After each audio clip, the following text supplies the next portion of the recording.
Yes, yes, yes. I totally agree. And I think this brings us nicely to leadership because you've spoken about global oncology, how young oncologists start their journey, and you are at the beginning of your career as well. And it usually comes with a lot of energy, but there's a lot of pressure. You mentioned previously imposter syndrome, which is something we see in all moments of our careers.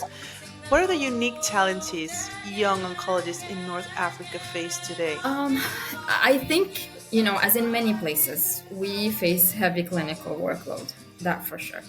Um, but in North Africa, there are additional layers. We have limited access to clinical trials and to many, many academic and training opportunities. The workload also makes it difficult to find mentors who can truly guide you, no time. So you're often left on your own. And if you want to learn about research, publishing, or career development, well, you don't really have mentors for that. So this can easily make you feel like an imposter, like you're not good enough or not ready for certain opportunities. And many young oncologists, including myself, happened where we end up giving up before even trying, simply because we don't know where to start from, and because we are convinced that we cannot reach the same level. And it's even more challenging when you compare yourself to colleagues across the Mediterranean, and let alone the rest of the world, who have many more resources and structures supporting their growth. Yeah. I'll again, I don't know where to start from, but because you mentioned comparison, I'll just say what psychologists say, that comparison is a thief of joy. Yeah. So, although a lot of things should not be situational, in the here and now, what we experience is actually situational. So, I love the fact that Vilma spoke about marginal gains, and I love the fact about how you spoke about connectedness and about being more grounded, as where you practice. Yes, it is unrealistic to talk about how things are operating in, I'm coming up with that, in Germany or in Spain or in the UK. But we can learn from each other, accepting that there are differences though, and naming the differences rather than pretending that there aren't. And I'm very pleased that I see all these movements bringing together people from across the globe, basically, to exchange views and have a sit on the table. So I'm really pleased, and I now it's my turn to congratulate you for your work, Imene. Um, so clearly, all that puts a lot of burden on you. There are a number of monkeys on your back. So how do you carry all that with grace and avoiding burning out? Trying. With grace, not sure. But yeah, I'm doing my best. Recently I came across a video where someone said, "Burnout doesn't exist. You're not a candle." And that Oh, made I me saw laugh. that. Oh, I dear know, Lord. right? Oh, so sorry. But Vilma, I'm really sorry. But I was speaking. Sorry, I know I'm interrupting, and that's really rude. Sorry, listeners. But I saw that video. Vilma, I'll mention that to you later. And I did, coming from where I come, and we are all scientists, okay. And we look Exactly. after people, and we deal with life or death. And then I was looking at the comments below. It's a very popular podcast. We're not going to name it now. Um, but the person who was talking, I thought they're clueless. They I were know. they were talking about someone who, and the host, I think, actually was trying to navigate through, saying that Yes. actually there are people who are not billionaires and they're happy, content, and that he knows billionaires who are not happy, irrespective of the fact that they've got No. a lot of money, and that's not the place for of contentment. But anyway, I know exactly what you mean and who you're referring to. Sorry, Vilma. Oh my God. That video, that thing just like really made me laugh because I don't know. I think that it's the kind of things you can only say when you've never actually experienced burnout. So, especially, well, anyone can, well, whatever, but really during residency, We'll share later. Definitely, you have to watch the I need to episode. see it. I need to You see need it. to see, Yes, and, I need and to the see person it. who said these things and what they do and what I they mean, like, say. Yeah. no, never experienced I'm burnout for thrilled. sure. I'm thrilled right now.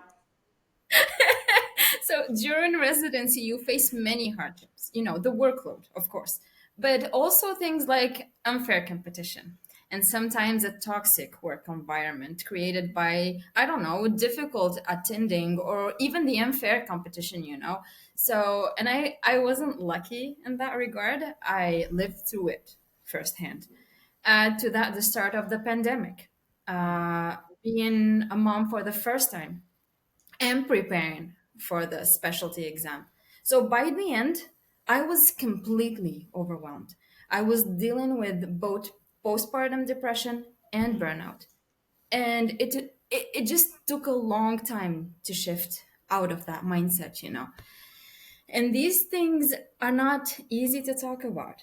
As we were talking earlier, with Dr. Yona, e- especially at the time, you don't know who to talk to. You don't know if it's something taboo to talk about, until one day, a friend uh, opened the conversation. And I remember it just like today. She was like, you're not the Imène I know, and told me there was no shame in speaking up or seeking help.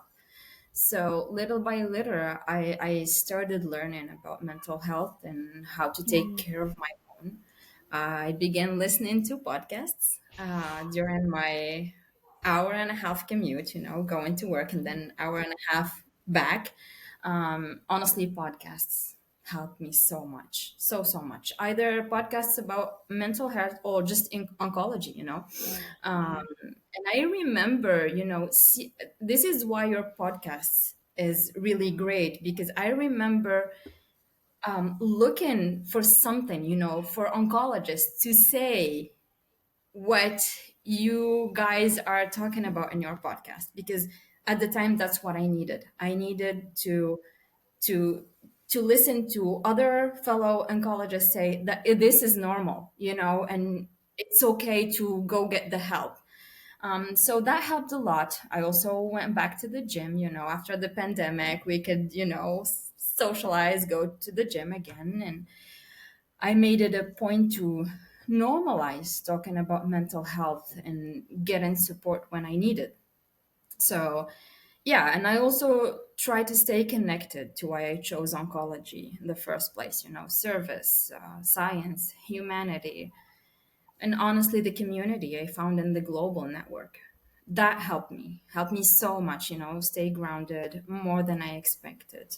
Um, Actually, the friend I told you earlier about is a friend that is not in medicine and that I knew, from my exchange years. So like way back. So this global network helped me so much go through this. Today, I protect moments of rest, learning, and reflection. They're not luxuries. They're non-negotiable tools for resilience. If something is gonna be bad for my mental health, I just skip it.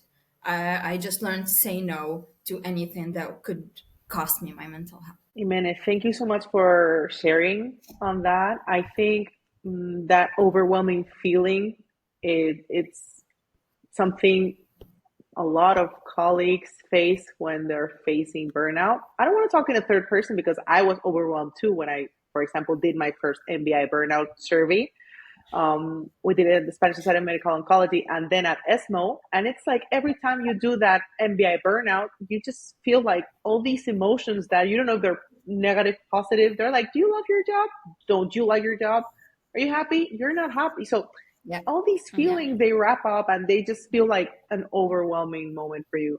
So I'm really grateful for you for sharing that for all our listeners.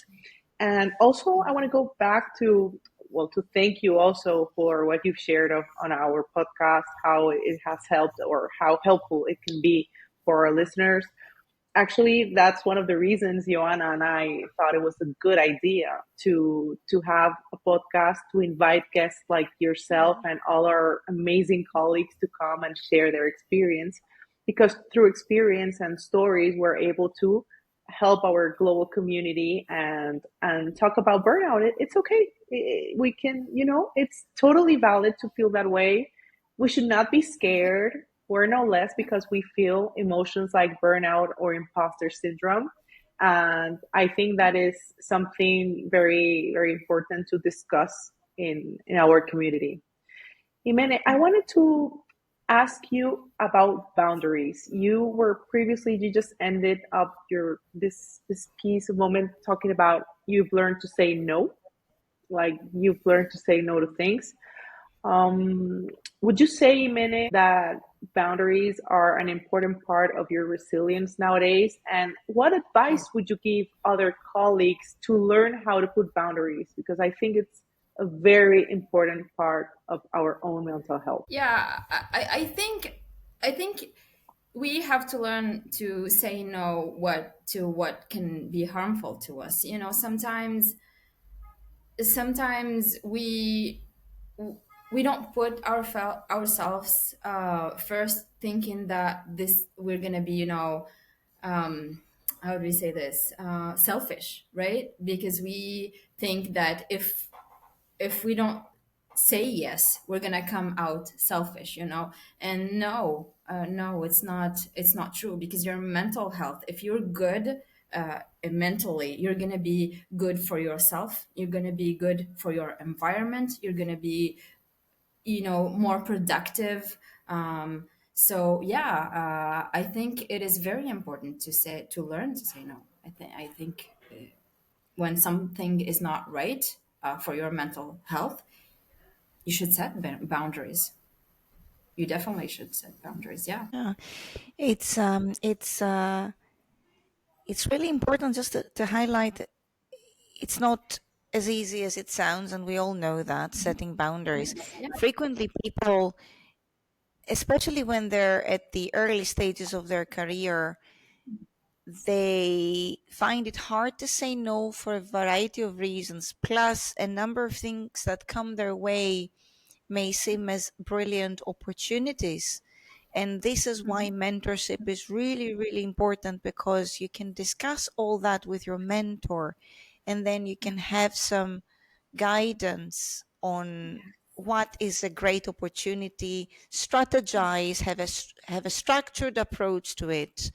And then, as you said, because of our profession, especially around patient care, we tend to go above and beyond at the cost of our own well being, working long hours, or frequently feeling very guilty about something that has nothing to do with us, but medicine frequently fails us, and we carry that at home, and that's really, really difficult.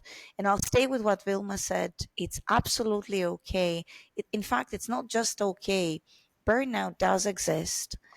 And if you have a leader in your organization, or somebody who is supervising you, or in a position of power, managing people, and you hear them saying exactly what you said, you're not a candle, humans don't burn, that is a very, very dangerous place to be if that is the way of leadership you experience, I have to say.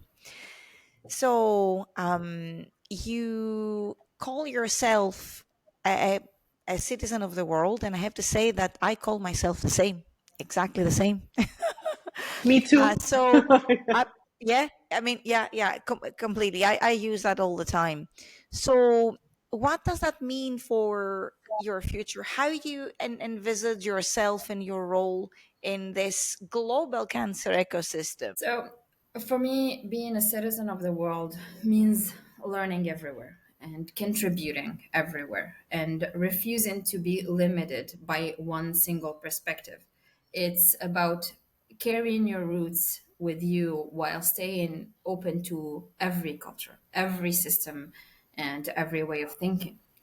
I see my future as a bridge builder, connecting countries, institutions, and generations of oncologists. Young and senior colleagues don't have, the same experiences, but when they collaborate, the field, I think, moves forward faster and more intelligently. For Algeria, this global mindset is not about leaving, it's about bringing knowledge back too.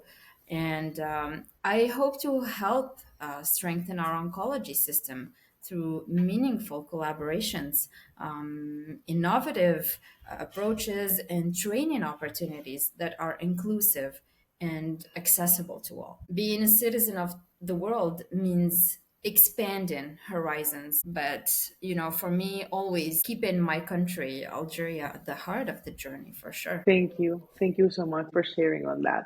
So, before we close, we always like to end with a quick reflection round. This is probably our favorite part. It's rapid fire answers and big insights. Imene, what is a quote that keeps you going? All right, so lately it hasn't been a quote, but I do have a mindset that guides me. It's about doors, the open ones and the closed ones.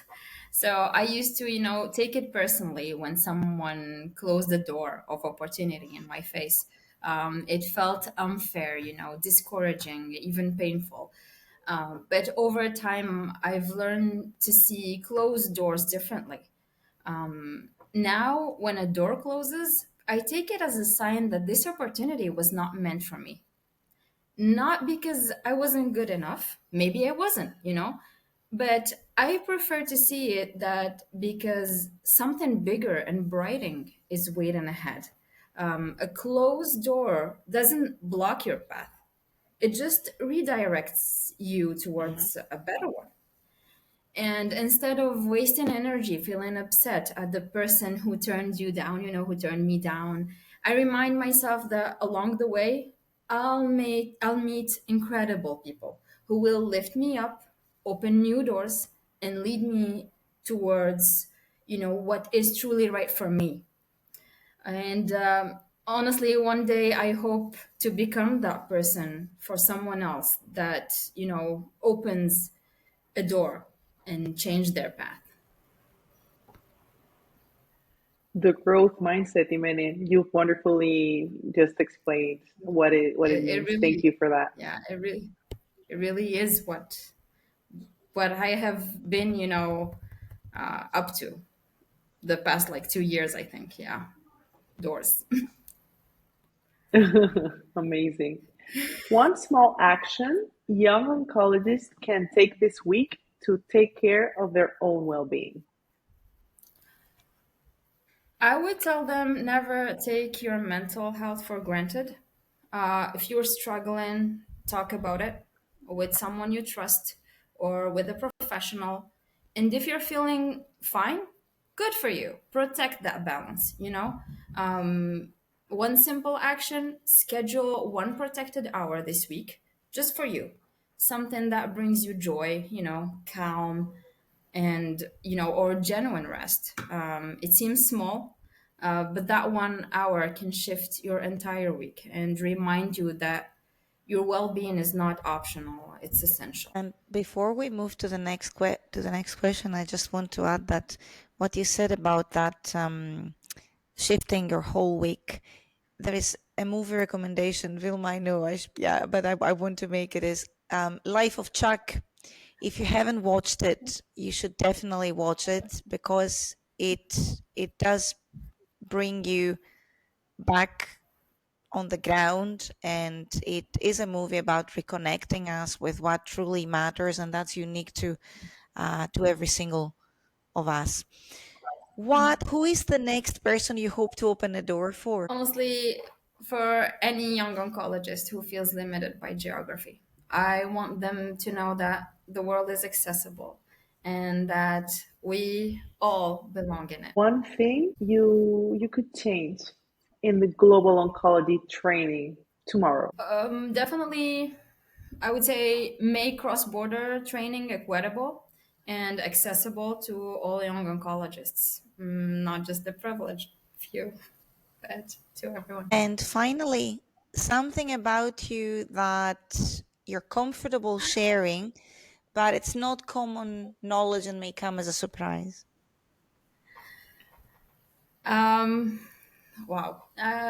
Okay, I'm gonna share maybe a weakness. And I hope I won't regret it. Well, something not many people know about me is that I often doubt myself. I, it's a struggle, but I try to shift my mindset to into positivity. So I like to think that in a way it keeps me grounded and constantly learning. That sense of self questioning pushes me to stay humble, ask for feedback, and also surround myself with people I can learn from. Yeah, I'm always reflecting on what I can improve in my work, in my communication, and in the system around me. But it sometimes gives me a really, really hard time. Thank you so much, Imene, for sharing that. I think it's very unique the way you explain the growth mindset, how you've grown throughout your career, the challenges, and how beautifully you take care of your community. So I really congratulate you on that. Thank you for sharing with us your vision, your courage, and your journey. You remind us that leadership begins long before seniority, and also you remind us that big change comes from small, steady steps. Yeah. So, thank you both. This conversation has truly been a pleasure. I'm grateful for the opportunity to share my journey, and I really hope it inspires other young oncologists to keep, opening doors wherever they are. And I'm really grateful for you because, as I told you before, I used to look for a podcast like yours, and now it's here, and I'm very sure that it's going to be helpful for all the young oncologists and not that young, So thank you very much. It's been a pleasure. Thank you. I think the pleasure was all ours. It was amazing having you. I learned a lot. I felt that I connected as well. And I want to tell all our listeners that doubt themselves all the time or from time to time, that even if they're not proud of who they are and what they do, we are, because it's not easy to wake up every day and go to hospital in every setting and battle for patient care. So I'm very proud of everybody, and you all deserve a seat on the table. Keep opening doors for yourselves and for others.